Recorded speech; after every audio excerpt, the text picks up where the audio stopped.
Good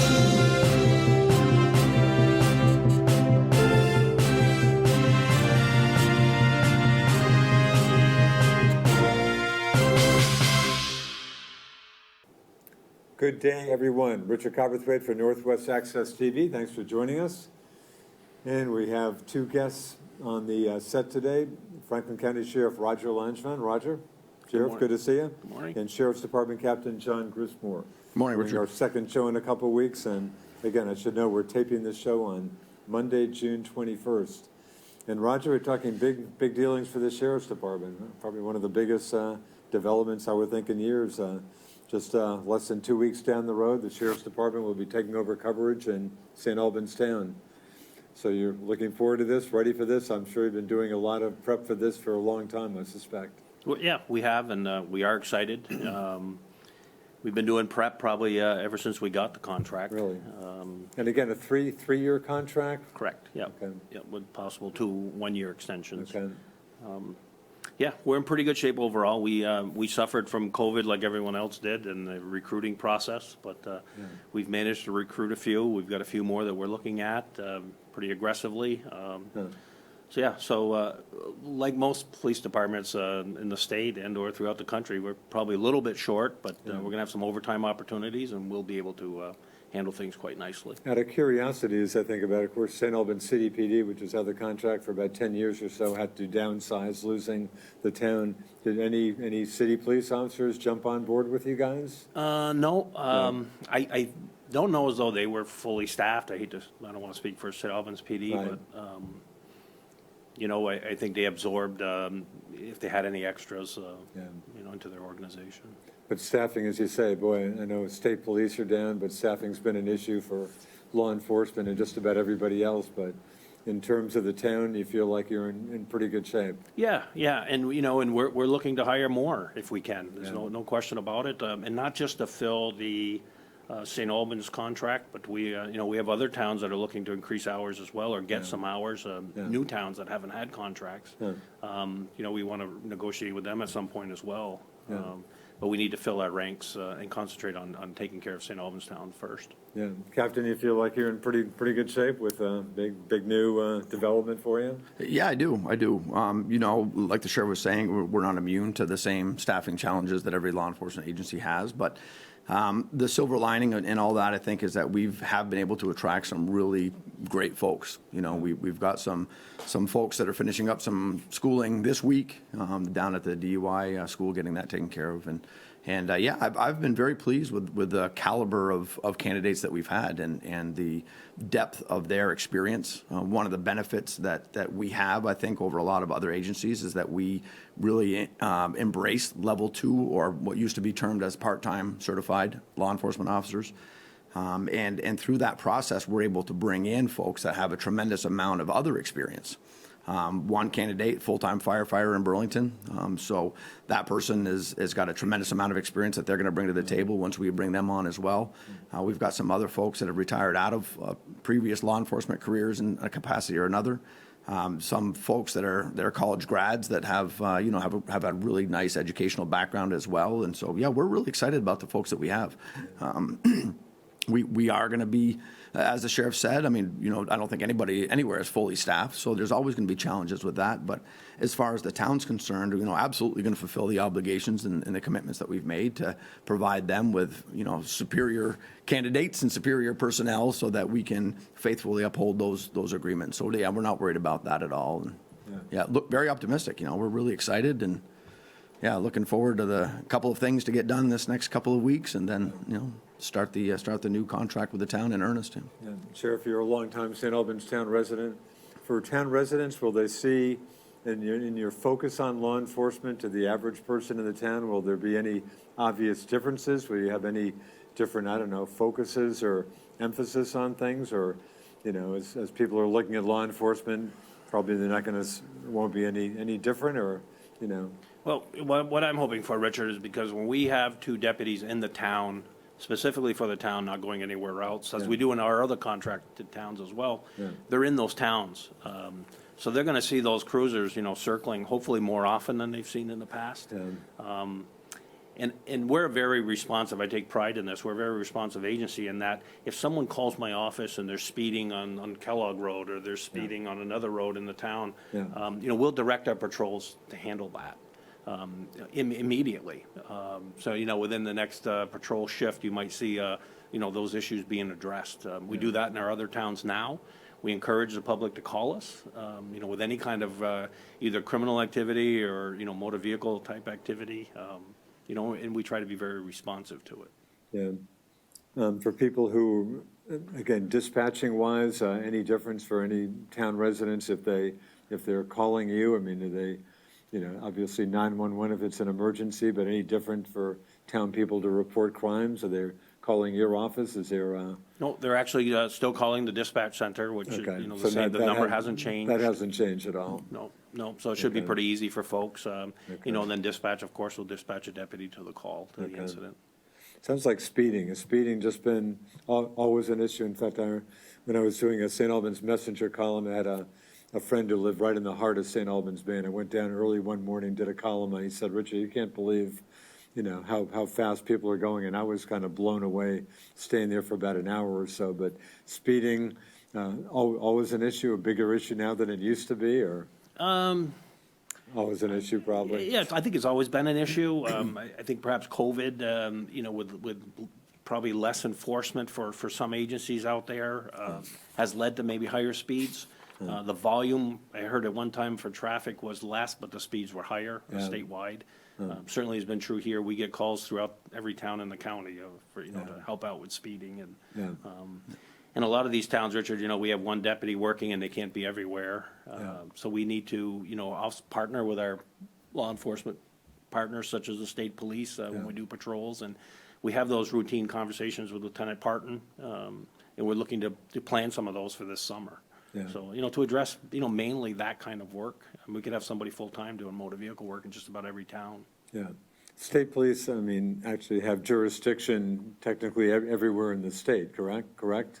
Yeah, any law enforcement does actually. Any law, is that right? So, But if you're getting paid by the town of Venusburg, the town of Venusburg wants you there. Right. And Richford, same thing. Yeah. St. Albans Town, we're not gonna leave anybody, we're not gonna allow anyone to leave St. Albans Town unless it's a dire emergency. Yeah. Because we're getting paid by the town and we're gonna Sure. give them the biggest bang for their buck. Yeah. But state police, obviously, you're gonna see state police cruisers obviously going through the town where the barracks are located, for that matter. Right. But they would not spend any time specifically patrolling St. Albans Town because of, in the soon-to-be case, the sheriffs having the contract or city police? They Yeah, would I think for the most part that would be true. I mean, Yeah. if we're full-time in a town especially, there's really not much of a need for them to be there unless we're calling for assistance. Yeah. Which we could actually do at any given time, given a certain situation. And we would do. We have that kind of relationship with the state police, with St. Albans Town, and with Swanton Police Yeah. as well. We all have that understanding. If we need help, we can call for it. And Border Patrol folks will jump in once in a while also. Yep, Border Patrol is a big asset to us up east. We know that the state police is spread pretty thin. Yeah. Often it's Border Patrol that's our first backup. Yeah. Captain, you mentioned a mental health issue. What's going on with that? Is that? Yeah, so we're back when a lot of these mental health issues started to come to light and they started to get a lot of public attention. Yeah. Really, there were two schools of thoughts that came out of that, and one was that it's not police's job, right? We're not mental health folks. It's not our job. Have the mental health professionals deal with that. Yeah. The other school of thought is the one that we're aligned with, and that, no, that is our job, and we need to get better at that. And there's a lot of ways that we can up our game. And the example I use is like if there was an emergence of gang activity. We wouldn't say that's somebody else's problem. We would have to educate ourselves, and we'd learn about the latest trends and how that's changing the culture that we're in and all of that. So what we looked at, and we're looking at a 3-part program because we recognize the importance of mental health issues and really anybody in distress. So the first thing that we're looking at is developing a crisis response team. So this would be a specialized team, much like a SWAT team would be, that would have specialized skills. This would be police officers that would have a specialized skill set to be able to respond to these and on an emergency basis, so that you could have an incident. Say somebody was undergoing a crisis, that these folks would have specialized training and have all of the resources that they need to be successful in resolving that matter. And training would include de-escalation, negotiation, the awareness and recognition of different kinds of issues that folks might be having. So that's something that we could deploy. Again, think of it like kind of like a SWAT team, where a SWAT team would have specialized training in weapons and things like that. These folks are going to have specialized training in how to deal with folks in crisis.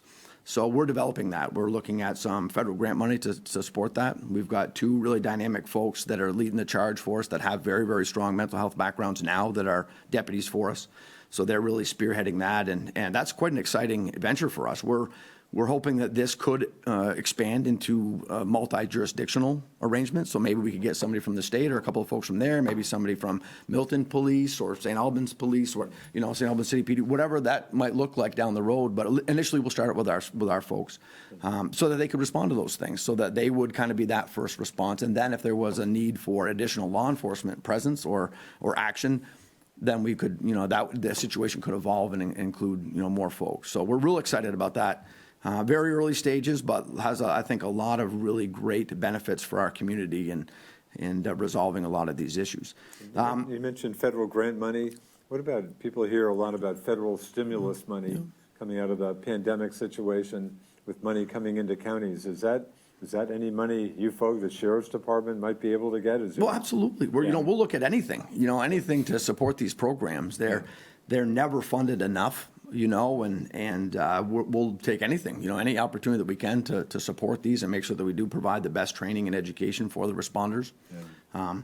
The second thing that we're looking at is, making sure that we also increase our own awareness on different things related to that crisis response, so that we're getting better at recognizing that just from everybody's standpoint, everybody in law enforcement getting better at recognizing those things. And we've talked about it before about, flipping the switch from law enforcer to advocate or to, police service provider. So those kinds of things. So we've already done a lot of education for our folks, and we'll continue to do that. How to deal with folks with autism, how to deal with folks that have physical challenges, and I can remember early on in my days that I had to take into custody somebody that had a physical challenge that prohibited, standard cuffing techniques, right? So how do we deal with things like that? So we're really looking at a number of ways that we can really diversify the training that we offer our folks so that they're just better equipped to respond and better equipped really to identify things.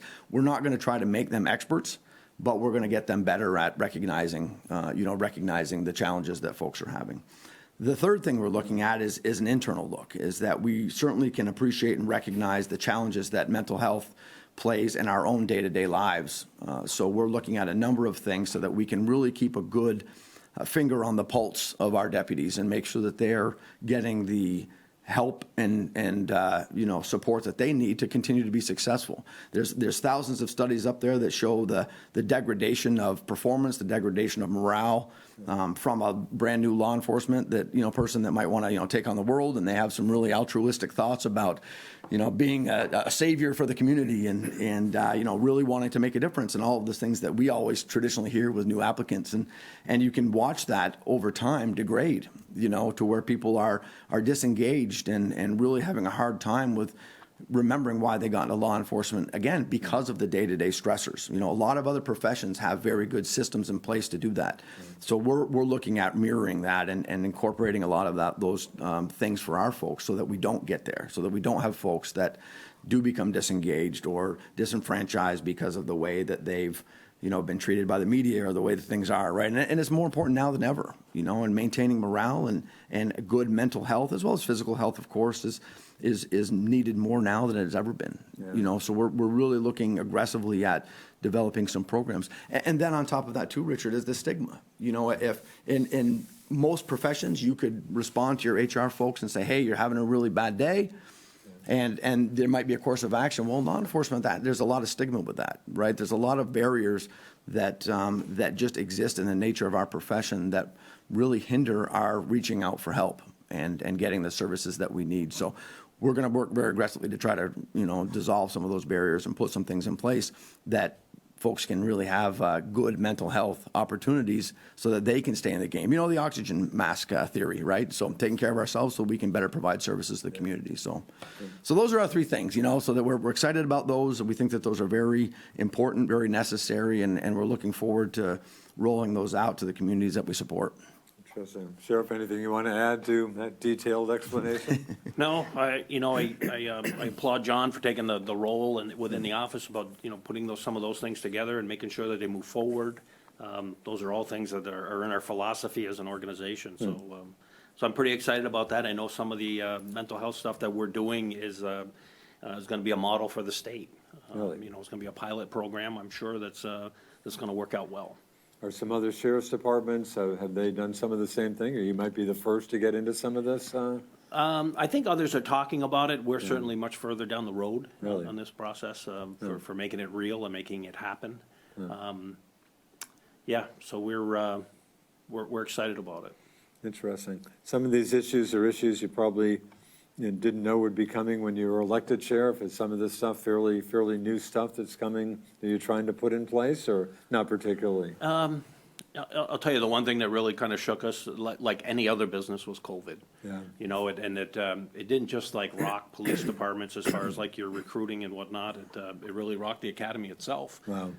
In fact, did the academy just did they just have to shut down for a while, or were they able to? They did. Classes got interrupted, and they were very difficult to get restarted. Wow. There was isolation for 30-something days for recruits to come back Yeah. and whatnot. The director had retired.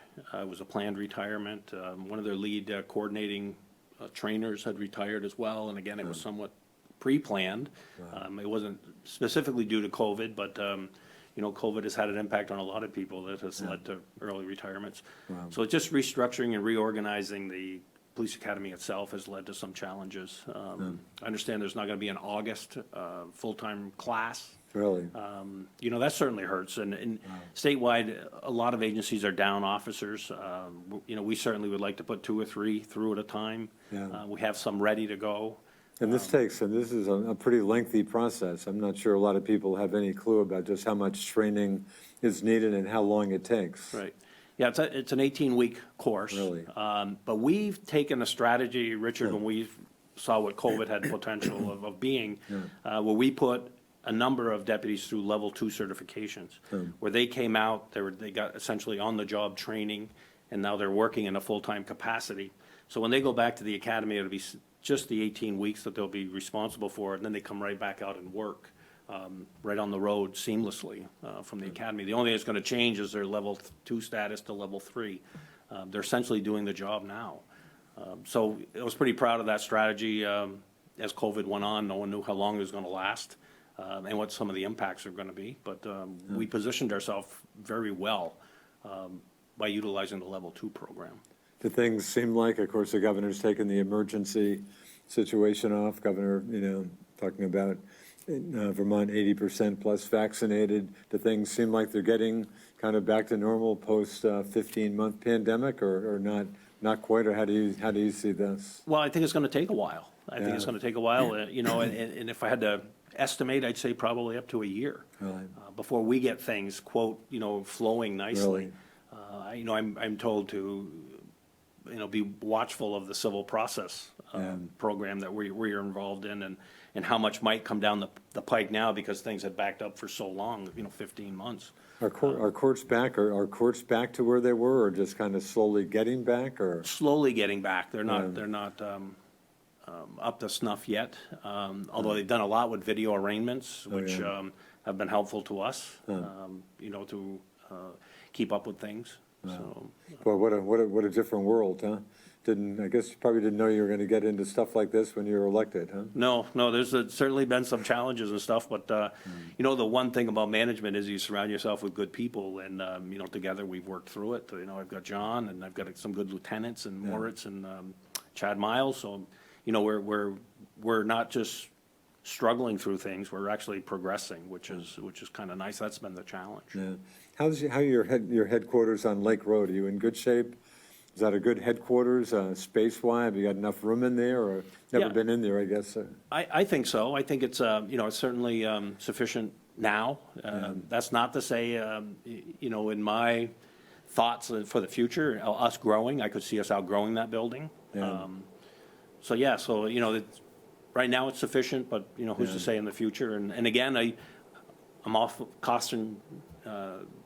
cautiously optimistic about, what those future plans might be simply because of COVID. I mean, something else could come up, so now I've always got that in the back of my mind of future planning. If things stay good, then yes, and if things change, Is there a jail, is there a jail in there? Can you hold somebody at the headquarters or not? we have a temporary holding area. Holding If we're area. processing someone for a crime, Okay. we hold them. Otherwise, they either go to court and get quickly arraigned, and/or released or lodged. So we don't hold them at our office. And the lodging at Northwest State Correctional Facility for a male? For male. And Chittenden for a female, I assume? Correct. Yep. Interesting. Contract-wise, again, I guess the sheriff's talked about it too. I mean, in an ideal word, Captain, you would like contracts with every community in Franklin County? Absolutely. Yeah. We. And you have, what, about 5 or 6? You have almost half now? Yeah, exactly. Yep, exactly half. Yeah. We absolutely would, and we'd like to. One of the things that we're looking at as well, and once we kind of settle through the new contract cycle, which doesn't just start for St. Albans Town July 1, it's all the other towns that we have. That's the renewal process. Or the They're all time fiscal frame. year? They're all fiscal year. Yep, okay. all July 1. So some changes there, but we would absolutely look to like to have all of the folks under our services. So. That kind of is more of a regional policing model, and we think that there's a lot of efficiencies in terms of fiscal, costs that we could leverage in a shared cost. Some of these towns are small, like a Fletcher, that might not need as much services as maybe Georgia or Fairfax might need, but this would help to drive some more, cost-effective ways of providing police services to these smaller towns. So we'll absolutely continue to look at that regional model. We'll get through the July 1st swing and maybe through most of the summer, and we'll start to look at that pretty aggressively. And that's really on the good sheriff's shoulders to go out there and talk to those the community members out there and the select boards and in those towns and help them understand what that could look like. And what it should look like from our perspective, so that we could provide some more services. And again, we're very, very aware of the cost of providing services and how do we really do that effectively. And so we'll absolutely continue to look at that. Yeah. Yeah. State police have, I know in the past, do they still have some contracts with some area towns, Roger, for coverage? I know in the past, I think they have. Do they? And again, with a labor shortage, is that something they don't even go out of their way to try to get? Yeah, I'm not sure what they have for contracts, Yeah. Richard, but Interesting. I knew at one time they had one for Georgia, Yeah. along with us. Yeah. But yeah, I don't know what exactly they have for contracts. But again, you're after all the business you can get. Well, yeah, To some extent, right, given reasonably. staffing issues, obviously. Sure, and that's why, we want to make our pitch. We're always looking for good, good candidates, who have lived a life and, and would really like to make a difference in their community. Yeah. The opioid crisis, and we may have talked about this last show, but just with the pandemic, that seemed to maybe get that off the front pages anyway. But is that every bit as much of an issue as it used to be, or more for that matter? Is that seems like it hasn't been getting maybe the attention it used to get with the pandemic getting so much attention? Yeah, I don't think it's gone away, that's for sure. It hasn't gone away. It's increased, I think, with COVID, the use of that. Fentanyl is still a big problem in our society here. Yeah. I don't see that going away. We did have some training with Turning Point recently, some additional training, which, hopefully we can help make a difference to get people into treatment. We're not always looking to arrest an individual if they come to us for help. We agreed with Turning Point that, we'd hand out some information to them and, make it as easy as we can to have them seek treatment. Yeah. Big question. You've been talking about a long career in law enforcement. Are there any just obvious changes? I mean, I'm sure there are changes with everything, but just looking back on your law enforcement career, is it just a very different ball game now, being in the front ranks of law enforcement than it was early on? I realize that's a big question, but is it just a very different world out there, crime-wise, law enforcement-wise, or not so much? Yeah, no, I think it's changed a lot. Yeah. Right from information sharing, like I mentioned earlier, I could pick up the phone, I talk to, Lieutenant Parton, I pick up the phone, talk to Chief Lamoth or Chief Stell. Not that they didn't do that in years past, but I think it's more often and more aggressively now. So it's better cooperation better these days? communication up and down. you know, the drugs, when I first started, were a little bit of pot and alcohol. Really? You know, and now it's drugs, if you do them for the first time, could kill you. Wow. You know, so it's a big change, and technology has become a big part of it too. You know, the inception of body cameras and in-car cameras, and God, there's not anything you can't buy a camera to fit on, you know, whether it be your taser, whether it be your duty weapon. It's just amazing, and I'm glad to have someone of Captain Grismore's capabilities of looking over a lot of this technology and where can we get the biggest bang for our buck, because we don't have budgets. You know, we have to generate our own You've talked income. the funding, right, Yeah. you're not like a city, St. Albans City Police Department getting their share of the city budget that voters approve. It's a very different funding situation. Right. So when we look to purchase something, it's like, you know, what is the value to us? You know, it's not just a luxury that we're purchasing, it's a necessity. That's probably the major difference. And, you know, and out of that, I think we keep a lot of costs down. You know, we're not just looking to, gee, we've got another 5 or 40,000 in this thing here, and it's at the end of our fiscal year, we got to spend it on something. You know, we don't have those luxuries. We account for our nickels and dimes right down to the bottom. Speaking of body cameras, again, officers, you folks have body, and We do. You've had for some time. How long have you had them? Yep. The previous administration was also involved, had body cameras, so we just carried on that as well. And I know Captain Grismore is always looking to see where, you know, the next generation camera is going and that type of thing, and how much more useful it's going to be to us to upgrade. And we're looking at that now as a possible option, upgrading it to, you know, additional cameras that the latest and greatest, you know, that self-download as the deputy comes into the office and that type of thing. And Most law enforcement, and you're very happy to have body cameras. You think that's absolutely a good way to go? oh, Is absolutely. there some resistance from some law enforcement folks about body cams, or not so much these days? I think on their inception, a lot of law enforcement were. I remember with the state police, when body camera discussions were out there, a lot of them, you know, thought these people are going to be watching us. Yeah. However, you know, it led to a 93% reduction in complaints against the police. Really? You know, because once you could verify things on the camera, Right.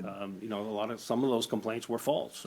Some were valid and others were not. Yeah. So the cameras were a big help, and I think now law enforcement has seen those, and those coming into law enforcement came in with cameras. So now they're used to them. There's no issues with cameras, and you know, we review them whenever there's something that we're asked to review. So it's you know, we're comfortable with cameras and not going away. The body cameras is a good thing. Yeah, and you, obviously, down to about 2 minutes, Captain, you agree with that, obviously? Absolutely, I do. Yeah, and I remember when the cameras first got deployed, there was certainly some I'm sure. anxiety about it. But yeah, we've gotten used to them, and I think we rely on them a lot. Maybe even to a degree too much, you know. But we're happy to have them, and I don't know of anybody in our ranks that's you know, that doesn't want to have one or doesn't wear one, or you know, that we're happy with them. Yeah, and they, like the sheriff said, you know, they have provided a lot of good information to defend our folks, you know, when we get complaints and things like that. So, but it's also a good learning tool, and we're able to go back through and help folks self-improve by looking at their own videos. And I know all of our folks do that, and use them to just make sure that they're, you know, how they handle the situation, they can go back and critique it and think about a different way, a different line of questions, or a different approach to how they're dealing with something. So it's additionally a really great learning tool for us as well. Yeah. Down to just about half a minute. Sheriff, again, for folks in St. Albans town who have been happy with the coverage from St. Albans Police for 10 years, you're telling them you're going to be, the coverage will be certainly right, you know, at the same level at least.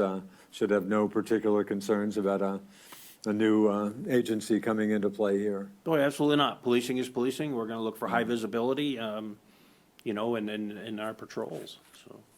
Anyway, well, we wish you luck. So we're talking, 1 second after midnight on June 30, Sheriff's Department in command in St. Albans Town. Right. Good luck with that. Thanks to Sheriff Roger Langevin, Sheriff's Department Captain John Grismore. Thanks for the time, folks. Good luck with your contracts. Thanks to producer Roger Lindola. I'm Richard Cowperthwait. See you next time on Northwest Access TV.